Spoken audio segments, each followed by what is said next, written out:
एकदा काय झालं, एका गावात की नाही एक माणूस होता. तो रोज नदीवर स्नाना करता जायचा. तो घरातून बाहेर पडताना त्याचा मुलगा हट्ट करायचा बरोबर येण्याकरता. मात्र तो मुलगा नदीत उडी मारायला घाबरायचा. मग एक दिवस त्या माणसाने काय केलं, मुलाच्या न कळत त्याला पाण्यात ढकलून दिला. त्याला पोहता यायचं? छे, मुलाला पोहता येतच नव्हतं. मग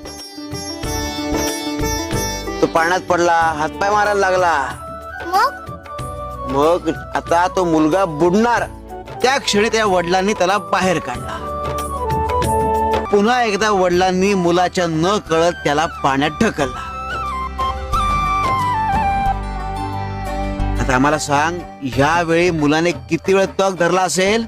त्याने पुन्हा तेवढाच वेळ तग धरला असेल. त्याने मागच्या वेळेपेक्षा 10 पट